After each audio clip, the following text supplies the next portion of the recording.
নমস্কাৰ মৰমৰ ছাত্ৰ ছাত্ৰীসকল তোমালোকক সকলোকে মোৰ ইউটিউব চেনেলটোলৈ স্বাগতম জনাইছোঁ। আজি মই তোমালোকক পঢ়াব গৈ আছোঁ অংকুৰণ পাঠ্যপুথিৰ পৰা ২ নম্বৰ পাঠটো বুদ্ধিয়ক বীৰবল, আৰু এইটো ৬ষ্ঠ শ্ৰেণীৰ এটা পাঠ হয়।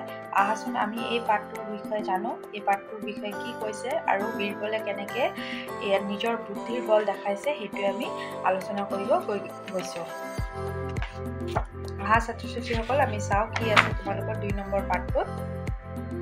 প্ৰথমে এই পাঠটোৰ নাম যে বুদ্ধিয়ক বীৰবল হ'ল সেইটোৰ সম্বন্ধে অলপ আমি চাওঁ কি কৈছে। ঠিক আছে, ওপৰত চোৱা কি দিছে। বুদ্ধিয়ক মানুহে প্ৰতিকূল পৰিস্থিতি বুদ্ধিৰে চম্ভালিব জানে। তেনে লোকে আনক মনোকষ্ট নিদিয়াকৈ নিজৰ উদ্দেশ্য সফল কৰিব পাৰে। আকবৰৰ অন্যতম পৰিষদ বীৰবল আছিল প্ৰাণীৰ প্ৰতি দৰদী ব্যক্তি। চিকাৰ কৰাটো অনুচিত বুলি জানিও তেওঁ চিকাৰ প্ৰিয় সম্ৰাটক পোনপটীয়াকৈ চিকাৰ কৰাত বাধা দিব নোৱাৰে। সেয়েহে বুদ্ধি প্ৰয়োগ কৰি তেওঁ সম্ৰাটক চিকাৰ কাৰ্যৰ পৰা বিৰত ৰাখিলে। বীৰবলে কেনেকৈ সম্ৰাটৰ মন সলনি কৰিলে এই কাহিনীটোৰ পৰা জানিব পাৰিবা। বুজি পাইছা না? তোমালোকে হয়তো ইমানখিনি পঢ়ি পেলাই বুজিছা যে এই পাঠটোৰ নাম কিয় বুদ্ধিয়ক বীৰবল দিয়া হৈছে। কাৰণ বুদ্ধিয়ক কাক বোলে? যিসকল মানুহে প্ৰতিকূল পৰিস্থিতি, যিকোনো পৰিস্থিতিত কি কৰে, নিজৰ বুদ্ধি চম্ভালি সদায় আনক দুখ নিদিয়াকৈ সেই সময়টো বা সেই পৰিস্থিতিটো চম্ভালিব জানে, তেওঁলোককে কি বুলি কোৱা হয়? বুদ্ধিয়ক। আৰু বীৰবলে কেনেকৈ নিজৰ বুদ্ধিৰ সহায়ত ৰজাৰ চিকাৰ কৰাটো বন্ধ কৰিছিল সেইটোৱেই এইটো পাঠত দিয়া হৈছে।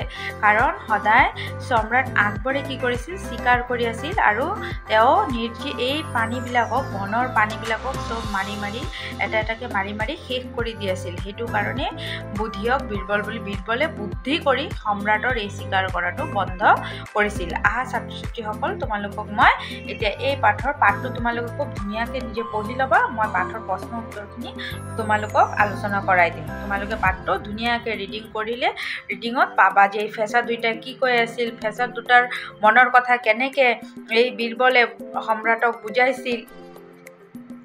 তাৰপিছত ইয়াত পাবা লাহে লাহে কেনেকৈ বন্ধ কৰিলে যে সম্ৰাট আকবৰে যাতে আৰু জীৱ জন্তুৰ হত্যা নকৰে। এই গোটেই পাঠটো তোমালোকে ধুনীয়াকৈ পঢ়ি এবাৰ চাবা। পঢ়িলে তাৰপিছত তোমালোকে প্ৰশ্নৰ উত্তৰখিনি তোমালোকে কৰিব আৰু বেছি ভাল পাবা। ঠিক আছে ছাত্ৰ ছাত্ৰীসকল, আশা কৰিছোঁ তোমালোকে মোৰ কথাখিনি বুজি পাইছা। এতিয়া আহাচোন আমি আলোচনা কৰোঁ কি আছে পাঠৰ প্ৰশ্ন উত্তৰবিলাক চাওঁ। ইয়াত চোৱাচোন কি দিছে, পাঠ ভিত্তিক ক্ৰিয়া। দেখিছানে? তলৰ ছবি দুখনে সাধুটোৰ কোন অংশ প্ৰকাশ কৰিছে কোৱা। ইয়াত দুটা ছবি দিছে, চাইছানে? এই ছবিটো চোৱা, প্ৰথমতে আছে এই ইয়াত আছে বীৰবল আৰু আকবৰ, দেখিছানে? আৰু ই ওপৰত আছে কি? ওপৰত এই ফেঁচা দুটা আছে। এইটো এতিয়া আলোচনা কৰিব দিছে। ঠিক আছে, এইটো ইয়াত কি কৈছে, কোন অংশটো কি প্ৰকাশ কৰিছে সেইটো আমি লিখিব লাগিব। তো তোমালোকে ছাত্ৰ ছাত্ৰীসকল এনেকৈ লিখিব পাৰা। চোৱা, তোমালোকে ধুনীয়াকৈ এনেকৈ লিখিব পাৰা। চোৱা, এয়া মই প্ৰশ্নটো লিখি দিছোঁ। তলৰ ছবি দুখনে সাধুটোৰ কোন অংশ প্ৰকাশ কৰিছে কোৱা। দেখিছানে? তো প্ৰথম ছবি লিখিছোঁ। চোৱা, প্ৰথম ছবি, বীৰবলে সম্ৰাট আকবৰৰ সন্মুখত ফেঁচা দুটাৰ কথোপকথন ব্যাখ্যা কৰিছে। এই প্ৰথম ছবিটো কি কৰিছে? বীৰবলে সম্ৰাট আকবৰৰ সন্মুখত এই ফেঁচা দুটাই কি কথোপকথন কৰিছে সেইটো ব্যাখ্যা কৰিছে। এইটো চোৱা দি দিছে, বীৰবলে সম্ৰাট আকবৰৰ সন্মুখত ফেঁচা দুটাৰ কথোপকথন ব্যাখ্যা কৰিছে। তাৰপিছত দ্বিতীয় ছবিটো কি দিছে? দ্বিতীয় ছবিটোত কৈছে দুখন অৰণ্য ৰজা ফেঁচা দুটাই দুয়োৰে সন্তানৰ মাজত বিয়া পতাৰ কথা আলোচনা কৰি আছে। দুখন অৰণ্য ৰজা ফেঁচা দুটাই দুয়োৰে সন্তানৰ মাজত বিয়া পতাৰ কথা আলোচনা কৰি আছে। বুজি পাইছে ছাত্ৰ ছাত্ৰীসকল? এই ১ নম্বৰৰ ছবি দুটাই এই দুইটা কথা ব্যাখ্যা কৰিছে। এতিয়া ৩ নম্বৰ প্ৰশ্নটো চোৱা তোমালোকে, আৰু কৈছে বুদ্ধিয়ক বীৰবল কাহিনীটো নিজৰ কথাৰে কোৱা। এইটো তোমালোকে খুব ধুনীয়াকৈ বুদ্ধিয়ক বীৰবল কাহিনীটো তোমালোকে অলপ পঢ়ি ল'বা। মইতো অলপ বুজাই দিলোঁ, পঢ়ি পেলাই তোমালোকে নিজে অলপ ক'বলৈ চেষ্টা কৰিবাচোন, কেনেকুৱা হয় চাবা। তাৰপিছত 3 নম্বৰ প্ৰশ্নটো চোৱা 3 নম্বৰ প্ৰশ্নটো কি দিছে অৰণ্যত চিকাৰ কৰি কোনে ভাল পাইছিল অৰণ্য চিকাৰ কৰি কোনে ভাল পাইছিল উত্তৰটো কি হ'ব উত্তৰটো হ'ব সম্ৰাট আকবৰে অৰণ্য চিকাৰ কৰি ভাল পাইছিল উত্তৰটো কি হ'ব সম্ৰাট আকবৰে অৰণ্য চিকাৰ কৰি ভাল পাইছিল তাৰ পিছৰটো চোৱা কি কৈছে ফেঁচা দুটাই কুৰিলিয়াই থকা দেখি আকবৰে বীৰবলক কি সুধিছিল উত্তৰটো হ'ব ফেঁচা দুটাই কুৰুলিয়াই থকা দেখি আকবৰে বীৰবলক সুধিলে বীৰবল তুমিতো পশু পক্ষীৰ মাত বুজি পোৱা কোৱাচোন ফেঁচা দুটাই কি কথা পাতি আছে এইটো কৈছে খ নম্বৰৰ উত্তৰ এতিয়া গ নম্বৰ প্ৰশ্নটো চোৱা এইটো ক গ'ল খ গ'ল গ নম্বৰটো কি দিছে গ নম্বৰটো দিছে আকবৰৰ প্ৰশ্নৰ উত্তৰত বীৰবলক কি কৈছিল আকবৰৰ প্ৰশ্নৰ উত্তৰত বীৰবলে কি কৈছিল এইটো চা আকবৰৰ প্ৰশ্নৰ উত্তৰত বীৰবলে কৈছিল যে ফেঁচা দুটা দুখন অৰণ্যৰ ৰজা ইহঁতৰ সন্তানৰ মাজত বিয়া পতাৰ কথা আলোচনা কৰি আছে তাৰপিছত ঘ নম্বৰ প্ৰশ্নটো কি আছে তোমালোকৰ পশু পক্ষী নোহোৱা কেইখন অৰণ্য দিব পৰা যাব বুলি ৰাজকোঁৱৰৰ পিতৃয়ে সুধিছিল মানে পশু পক্ষী নোহোৱা কেইখন অৰণ্য দিব বুলি দিব মানে পৰা যাব সেইটো ৰাজকোঁৱৰৰ পিতৃয়ে সুধিছিল উত্তৰটো কি হ'ব পশু পক্ষী নোহোৱা 40খন কিমানখন 40খন দেখিছানে 40খন অৰণ্য দিব পৰা যাবনে বুলি ৰাজকোঁৱৰৰ পিতৃয়ে সুধিছিল তাৰপিছত 19 নম্বৰ প্ৰশ্নটো কি কৈছে ৰাজকন্যাৰ পিতাকে বৰ্তমান কেইখন তেনে অৰণ্য দিব পাৰিব বুলি কৈছিল উত্তৰ কি হ'ব ৰাজকন্যাৰ পিতাকে বৰ্তমান 25খন মানহে পশু পক্ষীহীন অৰণ্য দিব পৰা যাব বুলি কৈছিল 4 নম্বৰ প্ৰশ্নটো কি আছে ৰাজকন্যাৰ পিতাকে 2 মাহ সময় কিয় বিচাৰিছিল উত্তৰ কি হ'ব কাৰণ পশু পক্ষী নোহোৱা তেনে অৰণ্য 25খন মানহে আছিল আৰু এই 2 মাহত সম্ৰাটে বাকী থকা অৰণ্যৰ পশু পক্ষী চিকাৰ কৰি নিশেষ কৰি দিব তেতিয়া তেনেকুৱা অৰণ্য 50খনতকৈও অধিক দিব পাৰিব সেই কাৰণে 2 মাহ সময় বিচাৰিছিল বুজি পাইছেনে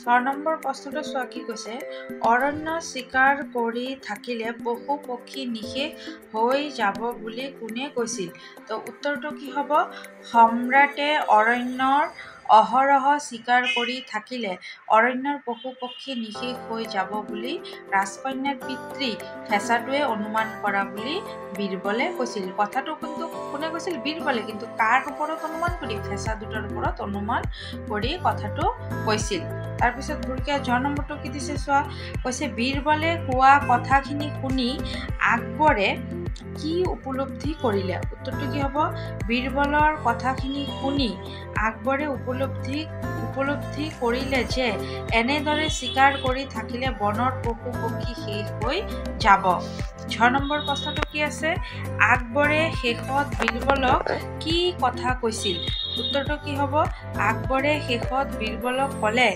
আমাৰ আজিৰ অৰণ্য ভ্ৰমণ বৰ ফলপ্ৰসূ হ'ল আৰু ভৱিষ্যতে চিকাৰ কৰাৰ হেঁপাহো মোৰ নাইকিয়া হ'ল বুজি পাইছানে ইয়াত মই 1ৰ কৰ পৰা 6 নম্বৰলৈকে গোটেই প্ৰশ্নকেইটা মই ধুনীয়াকৈ তোমালোকক লিখি দিছোঁ তোমালোকে খুব ধুনীয়াকৈ লিখি ল'বা 5ৰ খ নম্বৰ প্ৰশ্নটো চোৱা 5ত কেইটামান প্ৰশ্ন দিছে 5ত চোৱা কি কৈছে তলত আলোচনা কৰি উত্তৰ লিখা ক নম্বৰ প্ৰশ্নটো আছে চোৱা আকবৰে কোৱাৰ দৰে বীৰবলে প্ৰকৃততে পশু পক্ষীৰ মাত বুজি পাইছিল নে যদি বুজি পোৱা নাছিল তেনেহ'লে কিয় বুজাৰ ভাও জুৰিছিল খ নম্বৰ প্ৰশ্নটো কৈছে কি উপস্থিত বুদ্ধিৰে বীৰবলে উদ্দেশ্য সাধন কৰিব পাৰিলেনে ঠিক আছে এই দুটা প্ৰশ্নৰ উত্তৰ মই এতিয়া তোমালোকক দেখাই দিছোঁ কি কৈছে চোৱা উপস্থিত বুদ্ধিৰ সহায়ত বীৰবলে সম্ৰাটৰ চিৰকাৰ্য বন্ধ কৰিবলৈ সক্ষম হ'ল সম্ৰাটে চিকাৰ কৰাটো বীৰবলে ভাল নাপাইছিল কিন্তু সম্ৰাটক এই কাৰ্যৰ পৰা বিৰত কৰিবলৈ পোনপটীয়াকৈ ক'বলৈ সাহস কৰা নাছিল শেষত নিজৰ উপস্থিত বুদ্ধিৰ বলতে বীৰবলে এটা কাহিনীৰ সৃষ্টি কৰি নিজৰ উদ্দেশ্য সাধন কৰিলে। মানে এই ফেঁচা দুটাৰ কাহিনী উদ্দেশ্য কৰি এই নিজৰ যিটো মনোবাঞ্ছা আছিল সেইটো পূৰণ কৰিবলৈ মানে সহায় লৈছিল। তাৰপিছত আছে নেক্সট প্ৰশ্নটো, এইটো খ নম্বৰ, 5ৰ খ নম্বৰটো। আৰু 5ৰ ক নম্বৰটো তোমালোকক আগতে কৈছোঁ, এইটো আছিল 5ৰ ক নম্বৰটো। চোৱা, আকবৰে কোৱাৰ দৰে বীৰবলে আচলতে পশু পক্ষীৰ মাজত মাত বুজি পোৱা নাছিল। কিন্তু প্ৰখৰ উপস্থিত বুদ্ধিৰ অধিকাৰী বীৰবলে মনতে এটা কাহিনী সজাই লৈ আকবৰক চিকাৰ কাৰ্যৰ পৰা বিৰত কৰাৰ উপায় উলিয়ালে। সেয়েহে তেওঁ তেনেদৰে কাণ পাতি ফেঁচা দুটাৰ কথা বতৰা শুনাৰ ভাও জুৰিছিল।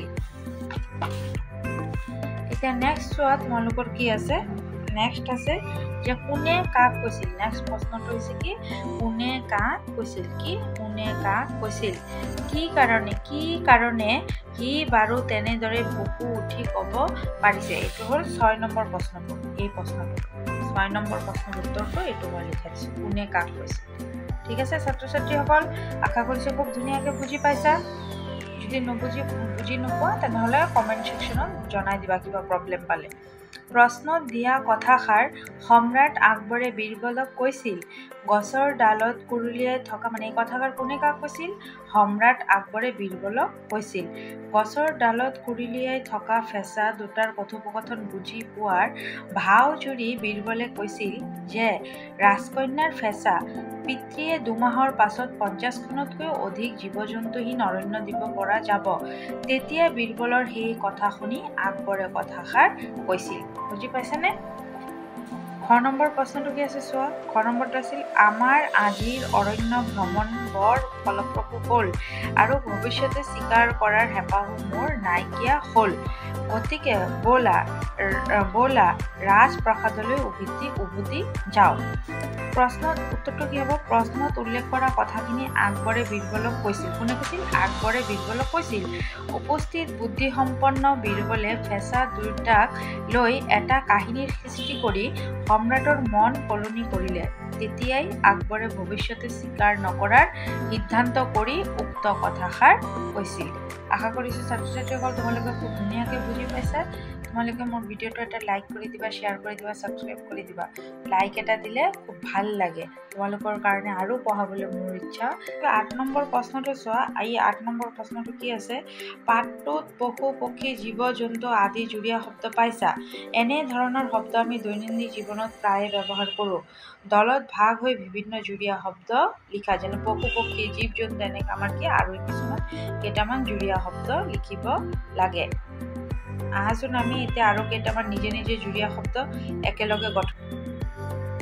এতিয়া চোৱা কি দিছে, সুখ দুখ, আৱেগ অনুভূতি, হাঁহি কান্দোন, মাক বাপেক, পিতৃ মাতৃ, স্কুল কলেজ, গীত মাত, খেল ধেমালি, গাড়ী মটৰ, চাকৰি বাকৰি, এনেকৈ তোমালোকে যুটীয়া শব্দ লিখি দিলে হ'ল। 9 নম্বৰ প্ৰশ্নটো কি আছে চোৱাচোন। 9 নম্বৰ প্ৰশ্নটো দিছে চোৱা। সুবিধা পাই বীৰবলে অতি মনোযোগেৰে ফেঁচা দুটাৰ কথোপকথন শুনাৰ ভাও জুৰিলে। ঠিক আছে, এই বাক্যটোত ভাও জুৰিলে খণ্ড বাক্যই এনি শুনি থকা যেন বুজাইছে। তলৰ বাক্যবোৰত ব্যৱহাৰ হোৱা জুৰিলে শব্দটোৱে কোনটো বাক্যত কি অৰ্থ প্ৰকাশ কৰিছিল কোৱা। ভোজৰ ভাত আঞ্জা কাণে কাণে মাৰহি জুৰিলে, ৰামচন্দ্ৰই ধনুত বান জুৰিলে, তাঁত বাতি জুৰিলে বোৱনীৰ গাত তৎ নাথাকে, পুনিয়ে পুখুৰী জুৰিলে তাৰ বিধান মৰা টান। এতিয়া এইকেইটাৰ আমি চাওঁ উত্তৰটো কি হ'ব চোৱা। 9ৰ ক নম্বৰটো কি হ'ব, যেনে তেনে সকলোৰে বাবে অতাটো বুজাইছে। মানে ভোজ ভাত আঞ্জা কাণে কাণ মাৰিহি জুৰিলে ক'লে নহয় কথাটো, এইটোৰ অৰ্থটো হৈছে এইটো হ'ব 9ৰ ক নম্বৰ। দেখিছে ন, এইটো উত্তৰটো যেনে তেনে সকলোৰে বাবে আটাটো বুজাইছে, মানে সকলোৱে ভাগ পালে। খ নম্বৰ প্ৰশ্নটো কি দিছিল, খ নম্বৰটো চোৱা, কৈছে ৰামচন্দ্ৰই ধনুত বান জুৰিলে। তো খৰ উত্তৰটো কি হ'ব, ধনুত বান লগোৱা বুজাইছে। তাৰপিছত গ নম্বৰ প্ৰশ্নটো চোৱাচোন। গ নম্বৰটো হৈছে তাঁত বাতি জুৰিলে বোৱনীৰ গাত তত নাথাকে। তাৰপিছত এইটো মানে গ নম্বৰটো কি হ'ব আৰম্ভ কৰা বুজাইছে। আৰু ঘ নম্বৰ প্ৰশ্নটো কি কৈছে পুনিয়ে পুখুৰী জুৰিলে তাৰ বিধান মৰা টান। তো উত্তৰটো কি হ'ব ভৰি পৰা বুজাইছে। বুজি পাইছা ছাত্ৰ ছাত্ৰীসকল? আশা কৰিছোঁ তোমালোকে ভালদৰে বুজি পাইছা মোৰ লগে লগে। এতিয়া ছাত্ৰ ছাত্ৰীসকল দেখা 10 নম্বৰ প্ৰশ্নটো তোমালোকে কি কৈছে কোৱাচোন এই ফেঁচা দুটাই কি কথা পাতি আছে। ওপৰৰ বাক্যটোত ব্যৱহাৰ হোৱা কথা পাতি বাক্যাংশই আলোচনা কৰা অৰ্থহে প্ৰকাশ কৰিছে। সেইদৰে কথা শব্দটোৰ লগত আন শব্দ লগ লাগি গঠিত হোৱা জতুৱা ঠাঁচকেইটাও চোৱা। শিক্ষকক সুধি অৰ্থ আৰু ব্যৱহাৰ জানি লোৱা।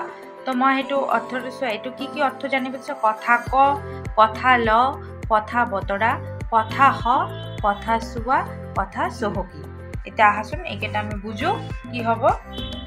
কি হৈছে কথা ক মানে কি হ'ব ভাৱ প্ৰকাশ কৰা। কথা ল মানে কি প্ৰতিশ্ৰুতি আদায় কৰা। কথা বতৰা মানে কথোপকথন। কথা বতৰা মানে কি কথোপকথন। কথা হ মানে কোনো বিশেষ উদ্দেশ্যত আলোচনা কৰা।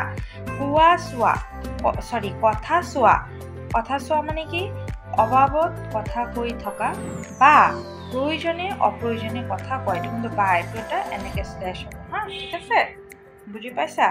তাৰপিছত আছে কি কথা চহকী। কথা চহকী মানে বেছিকৈ কথা কোৱা লোক। বুজি পাইছা? এইটো হ'ল 10 নম্বৰৰ জতুৱা ঠাঁচৰ অৰ্থ। তাৰপিছত 11 নম্বৰটো কি আছে 11 নম্বৰটো হৈছে বাক্য ৰচনা কৰা। যেনেকৈ কি কথা চহকী, কথা চোৱা, কথা শুন, কথা ৰাখ। এইটোৰ অৰ্থটো কি হ'ব চোৱা এনেকে কথা চহকী কি হ'ব কথা চহকী লোকে অবাবত সময় নষ্ট কৰে। তো আমি বাক্য ৰচনাটো কি দি কৰিছোঁ কথা চহকী হয়নে? নেক্সটটো কি আছে চোৱা কথা চোৱাটো কি হ'ব অবাবত কথা চোবাই থাকিব নালাগে। কথা শুন মা দেউতাৰ কথা সদায় শুনিব লাগে। কথা ৰাখ পিতৃ মাতৃৰ কথা ৰখাটো সকলো সন্তানৰে কৰ্তব্য। বুজি পাইছা? এইটো আছিল 11 নম্বৰৰ বাক্য ৰচনা। তাৰপিছত 15 নম্বৰত তোমালোকৰ এটা কুৱেশ্যন দিছে। 15 নম্বৰৰ কুৱেশ্যনটো চোৱাচোন কি আছে।